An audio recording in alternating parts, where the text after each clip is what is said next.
और इस बीच बड़ी खबर का रुख कर लेते हैं। भजनलाल कैबिनेट के विभागों के बंटवारे से जुड़ी इस वक्त की सबसे बड़ी खबर बता दें, राज्यपाल कलराज मिश्र ने विभागों के बंटवारे का अनुमोदन किया है। भजनलाल कैबिनेट के विभागों के बंटवारे से जुड़ी इस वक्त की ये सबसे बड़ी खबर आपको बता रहे हैं। लगातार सस्पेंस बना हुआ है कि आखिर किसे कौन सा मंत्रालय सौंपा जाएगा, क्योंकि 22 मंत्रियों ने शपथ तो ले लिया है लेकिन अब तक विभागों का बंटवारा नहीं हो सका है। और ऐसे में सवाल लगातार बरकरार है कि किन मंत्रियों को कौन से विभागों की जिम्मेदारी सौंपी जाएगी। इस बीच बड़ी खबर है, राज्यपाल कलराज मिश्र ने विभागों के बंटवारे का अनुमोदन किया है। तो कुछ ही समय में स्थिति साफ हो जाएगी कि किन मंत्रियों को कौन से विभाग दिए जा रहे हैं, किन मंत्रियों को कौन सी बड़ी जिम्मेदारी सौंपी जाएगी, क्योंकि राज्यपाल ने विभागों के बंटवारे का आवंटन कर दिया है, अनुमोदन कर दिया है। भजनलाल कैबिनेट के विभागों का बंटवारा और इससे जुड़ी ये बड़ी खबर आपको बता रहे हैं। लगातार इसे लेकर कांग्रेस ने कई बड़े सवाल भी खड़े किए। कांग्रेस का ये कहना था कि इतना ज्यादा वक्त आखिर क्यों लग रहा है, कहां वक्त लग रहा है, आखिर ये फैसला क्यों नहीं हो पा रहा है कि किन मंत्री को कौन सी जिम्मेदारी दी जाए। सहयोगी सुधीर शर्मा हमारे साथ जुड़ चुके हैं। बड़ी खबर विभागों के बंटवारे से जुड़ी, क्या कुछ अपडेट सुधीर? देखिए, बिल्कुल जो विभागों की एक प्रोसेस होता है, कैबिनेट सचिवालय की तरफ से जो फाइल होती है वो राज्यपाल के पास मंजूरी के लिए जाती है। राज्यपाल कलराज मिश्र ने विभागों की मंजूरी दे दी गई और प्रस्ताव को मंजूर के लिए आए। जो मुख्यमंत्री भजनलाल शर्मा ने जो प्रस्ताव भेजा था राजभवन ने, उसको मंजूर कर लिया।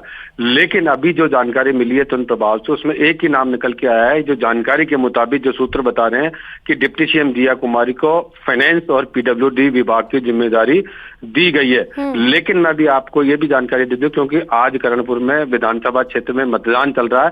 लिहाजा शाम 6 बजे बाद औपचारिक रूप से इसकी घोषणा की जाएगी। पूरी तरह से ये जानकारी मिली है और बिल्कुल इस बात की भी जानकारी मिली है कि जो किरोड़ी लाल मीणा है उनको स्वास्थ्य विभाग दिए जाने की खबर भी सामने निकल के आई है कि किरोड़ी लाल मीणा को जो कैबिनेट मंत्री के तौर पे सबसे पहले मंत्री के तौर पे उन्होंने शपथ ली थी, उनको स्वास्थ्य विभाग की जिम्मेदारी मिली है।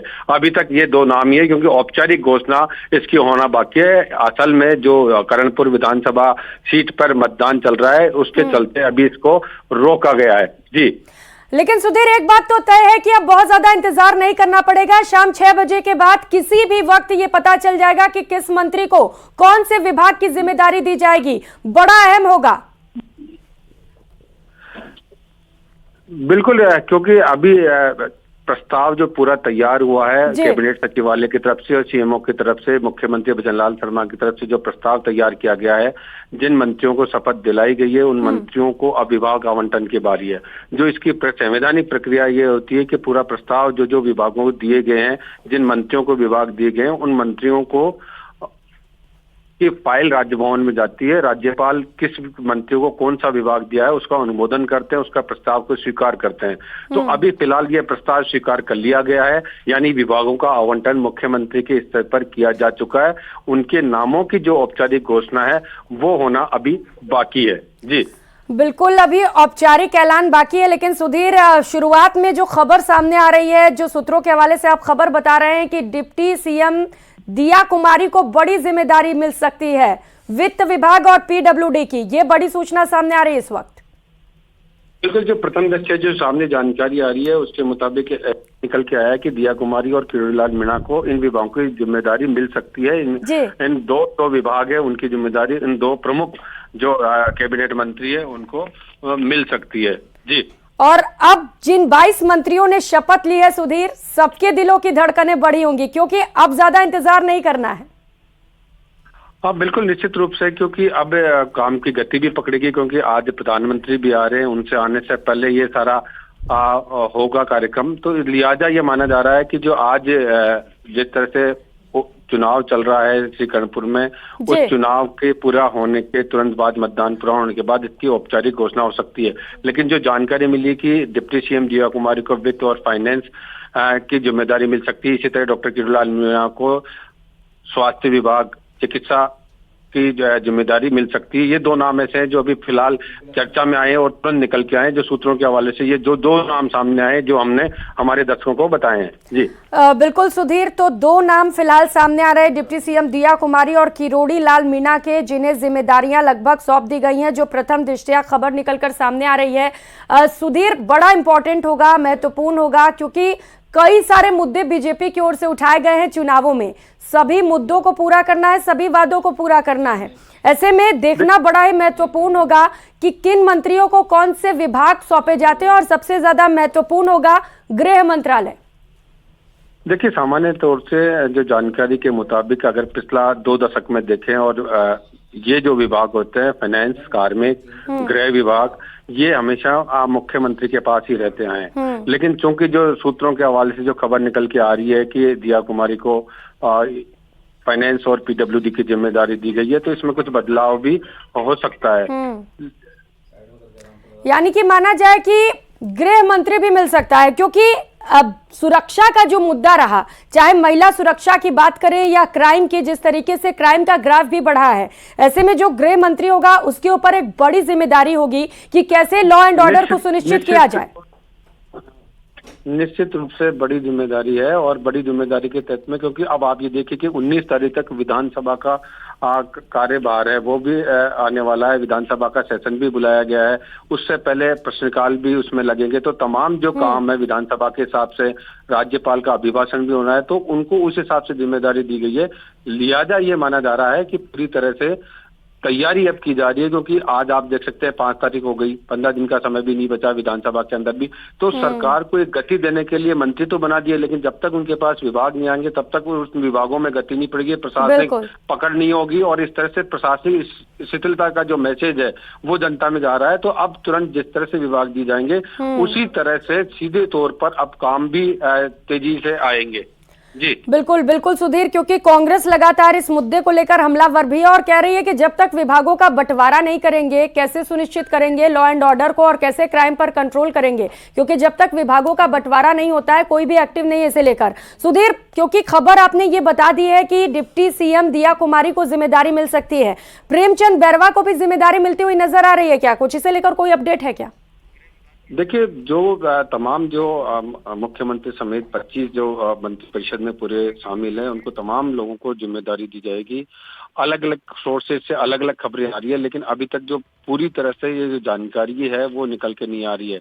अब चूंकि जिम्मेदारी महत्वपूर्ण होगी, क्योंकि वो भी उप मुख्यमंत्री पद की उन्होंने शपथ ली है, तो निश्चित रूप से वो जिम्मेदारी आएगी जो कि मुख्यमंत्री के बाद जो आती है। जिस तरह से फाइनेंस एक बड़ा डिपार्टमेंट है, दिया कुमार जी को दिया गया है, उसी तरह से कोई एक बड़ा डिपार्टमेंट उप मुख्यमंत्री के तौर पे उनके पास भी आ सकता है। जी बिल्कुल, तो बेहद महत्वपूर्ण आज का दिन रहने वाला है। एक तरफ तो प्रधानमंत्री नरेंद्र मोदी और गृह मंत्री अमित शाह का दौरा, और पहला मौका मिला है राजस्थान को डीजीपी आईजी कॉन्फ्रेंस के लिए, जिसे लेकर लगातार तैयारियां की जा रही हैं। तो वहीं इस बीच बड़ी खबर यह भी है कि आज जो मंत्री शपथ ले चुके हैं उनके विभागों का बंटवारा भी हो सकता है। सुधीर, अब बहुत ज्यादा इंतजार नहीं करना है सभी को, लेकिन एक और मुद्दा कांग्रेस से छीनते हुए, क्योंकि कांग्रेस इसे भी लगातार मुद्दा बना रही थी कि विभागों का बंटवारा ही नहीं कर पा रहे, काम कैसे करेंगे?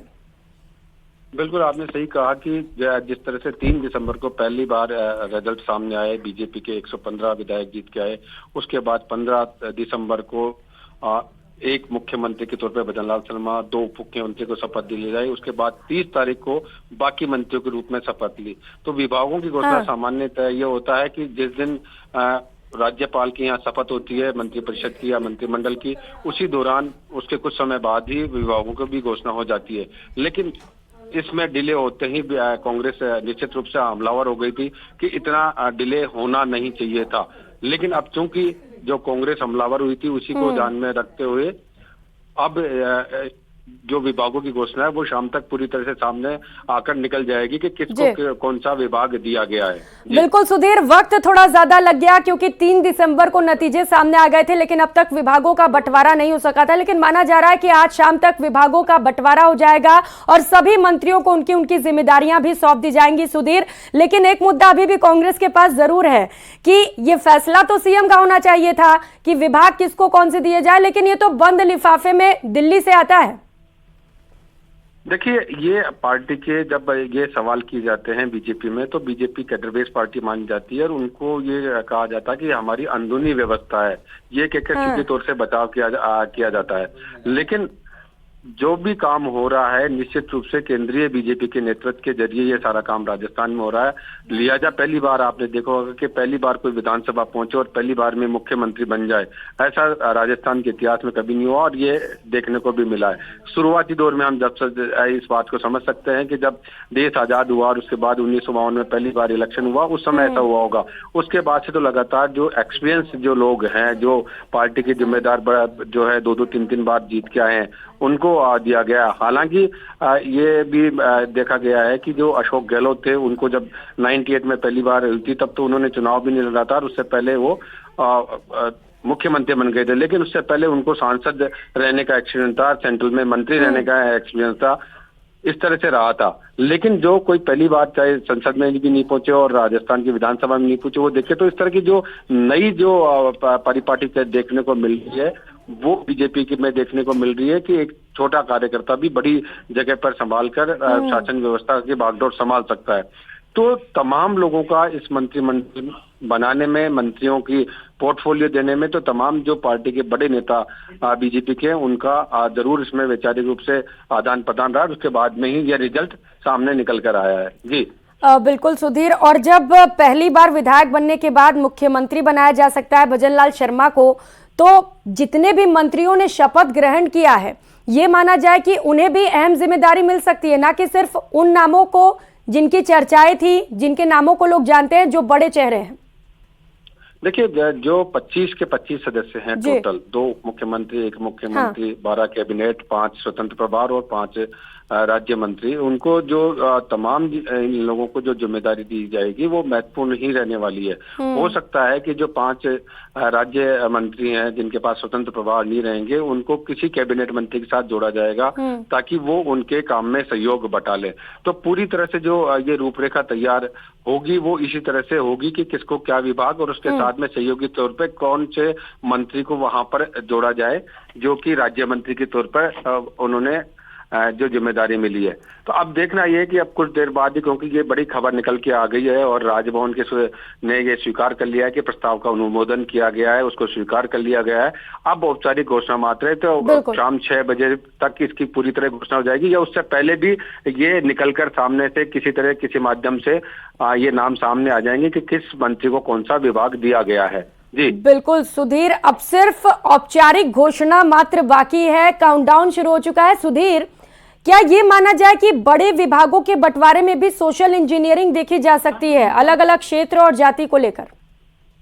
बिल्कुल, देखिए ये बात सही है कि पूरी राजनीतिक कवायद कहने और सिद्धांतों में अलग होती है और करने में और कर्म में दोनों अलग होती है। निश्चित रूप से सोशल इंजीनियरिंग के तहत ही पूरे मंत्रिमंडल का गठन होता है और सोशल इंजीनियरिंग के तहत ही पूरे विभागों को भी आवंटन होता है। लेकिन कुछ ऐसे विभाग होते हैं जिनका आवंटन जो मंत्री बने हैं उनकी योग्यता पे डिपेंड करता है, उनकी योग्यता के अनुसार उनको दिया जाता है कि वो इस विभाग को चला सकते हैं या नहीं चला सकते हैं। तो अब कुछ देर में सामने निकल के आ जाएंगे कि कौन से विभाग का कौन मंत्री होगा। औपचारिक घोषणा मात्र अब रह गई है क्योंकि निर्वाचन अभी वहां पर चल रहा है, मतदान की प्रक्रिया जारी है, लेकिन अब कुछ ही देर बाद ये नामों भी आना शुरू हो जाएंगे। जी बिल्कुल, तो शाम 6 बजे तक का इंतजार करना है। काउंटडाउन शुरू हो चुका है, बहुत ज्यादा वक्त नहीं रह गया है। कुछ ही समय में सबसे पहले न्यूज 18 राजस्थान पर ही आपको बताएंगे कि आखिर किस मंत्री को कौन से विभाग की जिम्मेदारी बांटी जाती है, क्योंकि जब कई सारे मुद्दे उठाए गए हो विपक्ष में रहते हुए और जनता मौका देती हो पूर्ण बहुमत से, तो ऐसे में जिम्मेदारी भी बड़ी हो जाती है। सुधीर, चूंकि आज प्रधानमंत्री का दौरा है, गृह मंत्री का दौरा है, मुख्यमंत्री भजनलाल शर्मा काफी व्यस्त है व्यवस्थाओं को लेकर, तो क्या उसका असर पड़ सकता है क्या विभागों के बंटवारे में? देखिए नहीं, चूंकि विभागों के बंटवारे का जो काम है वो पूरा हो चुका है और वो विभागों का जो बंटवारा है उसकी फाइल तैयार होकर अनुमोदन के लिए राजभवन में चली गई है। तो लिहाजा राजभवन में राज्यपाल कलराज मिश्र ने उस प्रस्ताव को स्वीकार कर लिया। इसलिए जो अभी मुख्यमंत्री के तौर पर भजनलाल शर्मा की जिस तरह से व्यवस्था है वो अभी इस पर परिलक्षित नहीं होगी, क्योंकि वो काम पूरा हो चुका है, तभी वो फाइल तैयार होके और राजभवन में गई है। राजभवन ने उनके अनुमोदन को स्वीकार कर लिया है, राज्यपाल कलराज मिश्र ने स्वीकार कर लिया है। लिहाजा अब केवल औपचारिक घोषणा मात्र रह गई है। हो सकता है कि कुछ देर में डीपीआर के माध्यम से, प्रेस नोट के माध्यम से जनता को अवगत किया जाए, मीडिया हाउसेज में पहुंचे या किसी और माध्यम से, पार्टी फोरम के माध्यम से, किसी भी माध्यम से ये सूचना कुछ देर बाद मिल भी सकती है। ऐसा नहीं है कि 6 बजे तक का इसमें इंतजार करना पड़े, क्योंकि ये एक अलग प्रक्रिया है और वो एक अलग प्रक्रिया है। दोनों चीजें अलग अलग चल रही है, लेकिन बताया जा रहा है कि ये 6 बजे तक का है। बिल्कुल, तो 6 बजे तक स्थिति साफ हो जाएगी और ये शायद पता चल जाए कि किस मंत्री को कौन से विभाग की जिम्मेदारी दी जानी है। सुधीर, चूंकि हम लगातार क्राइम पर चर्चा कर रहे हैं, क्राइम वो मुद्दा रहा जिसे लेकर बीजेपी लगातार हमलावर रही जब विपक्ष में रही, तो आज क्राइम को लेकर एक बड़ी बैठक भी हो रही है जयपुर में डीजीपी आईजी की। हालांकि यहाँ पर पूरे देश की आंतरिक सुरक्षा को लेकर बैठक है, लेकिन राजस्थान पर भी चर्चा की जाएगी जरूर। देखिए, पूरे देश के क्राइम और सुरक्षा को लेकर ये पूरी बैठक हो रही है। निश्चित रूप से राजस्थान का भी आएगा, क्योंकि पूरी क्राइम रिपोर्ट में कौन सा स्थान किस राज्य का है, कौन कौन से क्राइम किस राज्य में हो रहे हैं, किस क्राइम के तहत क्या कार्रवाइयां हो रही है, क्या पुलिस महकमे में भर्ती का मामला हो, पदों का मामला हो, या इसके अलावा कोई प्रशासनिक प्रक्रिया में देरी होना, या न्यायपालिका में किस तरह से उनको जल्दी निपटारा किया जाए, सजा तक पहुंचा जाए। तमाम ऐसे मुद्दे हैं जिन पर इस बैठक में चर्चा होनी है, जो महत्वपूर्ण रूप से डीजी आईजी कॉन्फ्रेंस के सामने निकल कर आएंगे। निश्चित रूप से राजस्थान में जिन क्राइम रेट जो बढ़ी हुई है उन पर चर्चा होगी, और ऐसे में ये पूरे हिंदुस्तान में किस तरह से क्राइम को कंट्रोल किया जाए उस पर चर्चा होनी है। निश्चित रूप से राजस्थान में होगी, और इसी के मद्देनजर ये भी रहेगा कि कौन प्रभावशाली व्यक्ति है, माफियाओं के प्रभाव में सरकारों को नहीं आना है। तमाम मुद्दों पर चर्चा इस बैठक में रहने वाली है। बहुत लंबी ये बैठक चलेगी। जी बिल्कुल, लंबी बैठक चलने वाली है। तकरीबन 2.5 दिन की ये बैठक है। 2:20 से बैठक की शुरुआत होगी। सुधीर, क्योंकि गैंगवॉर काफी ज्यादा बढ़े इन दिनों, तो ऐसे में गैंगवॉर पर कैसे कंट्रोल किया जाए, गैंगस्टर पर कैसे कंट्रोल किया जाए, क्योंकि लगातार धमकियां दी जा रही हैं, व्यापारियों को फिरौती मांगे जा रहे हैं। तो इस बैठक में तो चर्चा होगी, साथ ही साथ जब विभागों का बंटवारा होगा और जिसे गृह मंत्रालय सौंपा जाएगा राज्य का, उसके ऊपर भी ये बड़ी जिम्मेदारी होगी कि कैसे गैंगवॉर पर कंट्रोल किया जाए। निश्चित रूप से कि जितने गैंगवार, जितना माफिया और जिस तरह के गैंगस्टर पनप रहे हैं, दिन दहाड़े लोगों को गोलियां मारी जा रही है, उस पर निश्चित रूप से अंकुश लगे। इसी पर सब चीजों पर मंथन होगा कि किसी तरह के गैंगवार नहीं हो। गैंगवार होने के बाद दूसरी जाके दूसरे राज्यों में शरण ले लेते हैं, वहां छुप जाते हैं, ऐसी कार्रवाइयों पर रोक लगे। यही सबसे बड़ा है। आप देख सकते हो कि प्रधानमंत्री और गृह मंत्री के तौर पर अमित शाह ये लगातार कहते हैं किसी तरह की गैंगवार नहीं हो, किसी तरह का कोई क्राइम नहीं हो, क्राइम को किस तरह से कंट्रोल किया जाए। ठीक है सुधीर, तो आपके साथ जुड़े रहेंगे सहयोगी बाबूलाल धायल भी इस वक्त हमारे साथ जुड़ चुके हैं। बाबूलाल, बड़ी सूचना निकलकर सामने आ रही है कि जल्द ही विभागों का बंटवारा किया जाएगा। क्या लग रहा है, कौन कौन से मंत्री जिन्हें बड़ी जिम्मेदारी मिल सकती है? जी, डॉक्टर किरोड़ी लाल मीणा है, गजेंद्र सिंह खेमसर है, राज्यवर्धन राठौड़, प्रिया कुमारी, ये वो मंत्री हैं जिनको बड़ा महकमा मिलना तय है, क्योंकि इनके पास में एक्सपीरियंस है और डिलीवर करने की क्षमता है, और इनके तजुर्बे से और इनके काम करने की शैली से आला कमान वाकिफ है, तो इनको बड़ी जिम्मेदारियां मिल सकती है। बाकी भी जो मंत्री हैं उनको भी बहुत महकमे है। राजस्थान बहुत बड़ा स्टेट है, तो ऐसे में जिस विधायक में जो मंत्री बने हैं, जिनमें जैसी काबिलियत है, उसी के मुताबिक उनकी प्रतिभा का इस्तेमाल किया जाएगा, उनके तजुर्बे का पूरा इस्तेमाल करने की पार्टी कोशिश करेगी। आज जैसा कि सुधीर बता रहे, अनुमोदन हो गया है, शाम तक घोषणा संभव है।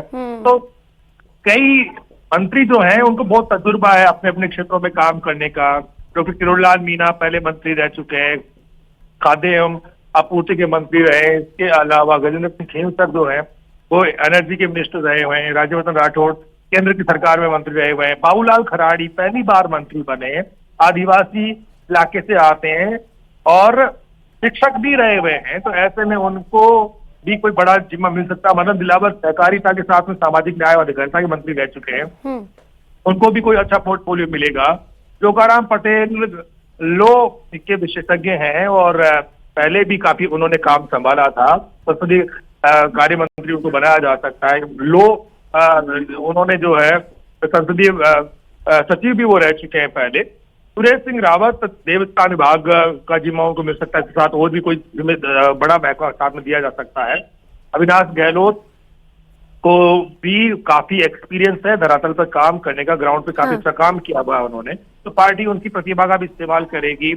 हेमंत मीणा को टीएडी मिनिस्टर बनाया जा सकता है, प्रतापगढ़ से आते हैं, जनजाति का इलाका है। इस बार 2 कैबिनेट मंत्री बनाए हैं बीजेपी की सरकार ने, ताकि जो आदिवासियों का अधिकांश वोट है वो पार्टी के साथ में जुड़ा रहे। बीएपी की एक चुनौती है, उससे पार्टी बाहर चलना चाहती है। तो 3 जो कैबिनेट मंत्री बने हैं एसटी में, उनमें 2 आदिवासी अंचल से और 1 जो है पूरी राजस्थान से लिया गया है। और इसके अलावा कन्हैयालाल जो चौधरी है उनको वाटर रिसोर्सेज है, पीएचडी है, ऐसे मंत्रालय उनको दिया जा सकता है। सुमित गोदारा में भी डिलीवर करने की क्षमता है, बहुत अच्छे पढ़े लिखे हैं, एमबीए किए हुए हैं, उनके पास में भी लोगों को जोड़ने की बहुत क्षमता है और सरकार की योजनाओं को धरातल पर ले जाने की खूबी है उनमें, तो उनको भी अच्छा पोर्टफोलियो मिलने की पूरी संभावना है। संजय शर्मा जो राज्य मंत्री हैं उनको भी अच्छा पोर्टफोलियो मिलेगा, क्योंकि बहुत एक्सपीरियंस हैं, भले ही दूसरी बार के ही विधायक हैं लेकिन धरातल पर काम बहुत किए हुए हैं। गौतम कुमार जैन समुदाय से आते हैं, बड़ी सादरी से जीत के आए हैं, दूसरी बार के विधायक हैं, तो उनको उनके हिस्से में भी अच्छा कुछ आएगा।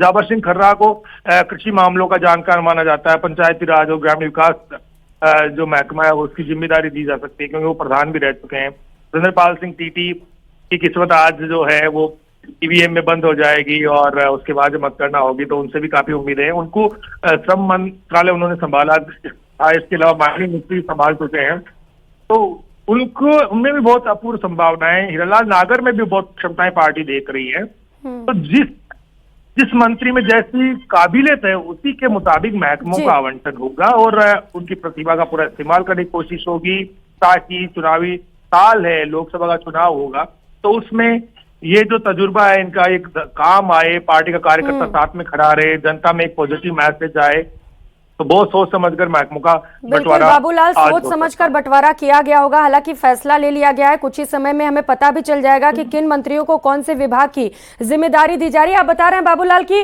तजुर्बे का खास ख्याल रखा गया, जो एक्सपीरियंस्ड है उन्हें बड़े विभाग सौंपे जाएंगे। हालांकि हम लगातार सूत्रों के हवाले से बता भी रहे हैं कि डिप्टी सीएम दिया कुमारी को वित्त मंत्रालय और पीडब्ल्यूडी और किरोड़ी लाल मीणा को चिकित्सा से जुड़ा जो विभाग है वो सौंपा जा सकता है। लेकिन बाबूलाल, गृह मंत्रालय किसे दिया जाएगा? हालांकि सुधीर से इसे लेकर हमने सवाल पूछा था, लेकिन इसे लेकर कोई अपडेट है क्या आपके पास? होम मिनिस्ट्री अमूमन बीजेपी को छोड़ दें तो कांग्रेस के जो भी मुख्यमंत्री रहे वो अपने पास में रखते रहे हैं पिछले 20 साल में। बीजेपी में 2 बार वसुंधरा राजे के मुख्यमंत्रित्व काल में गुलाब चंद कटारिया ने गृह मंत्रालय का पद संभाला और उन्होंने बहुत ही अच्छा काम भी किया। वो गांव से लेकर कस्बों तक जाते थे, जिला मुख्यालय पर जाते थे, संभागीय मुख्यालय पर बैठ के करते थे और क्राइम की रिपोर्ट लेते थे और क्रिमिनल के खिलाफ बहुत एक्शन लिया जाता था।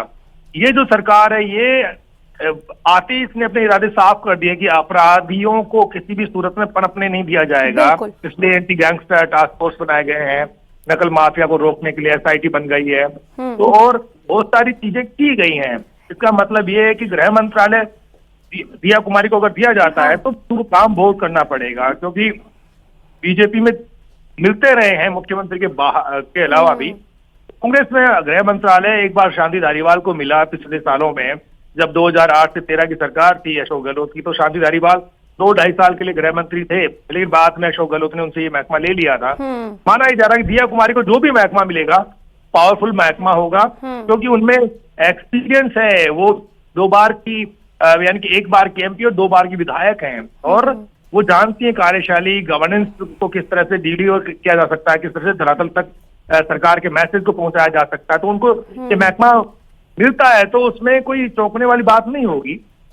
और बिल्कुल बाबूलाल, क्योंकि जब अशोक गहलोत के मुख्यमंत्री रहने के दौरान उन्होंने गृह मंत्रालय भी देखा, तो बीजेपी ने इसे लगातार मुद्दा भी बनाया कि सीएम के पास तो खुद ही बहुत सारे काम होते हैं, ऐसे में लॉ एंड ऑर्डर गड़बड़ा रहा है, क्योंकि उन्होंने गृह मंत्रालय भी अपने पास रखा है। तो माना यह जा रहा है कि गृह मंत्री किसी और मंत्री को बनाया जा सकता है, ना कि यह विभाग मुख्यमंत्री भजन लाल शर्मा के पास रह सकता है। बाबूलाल, चूंकि आपने तजुर्बे की बात की, तो ये भी बताइएगा कि क्या सिर्फ तजुर्बे का ख्याल रखते हुए विभागों का बंटवारा किया गया होगा या फिर यहाँ पर भी सोशल इंजीनियरिंग देखी जा सकती है?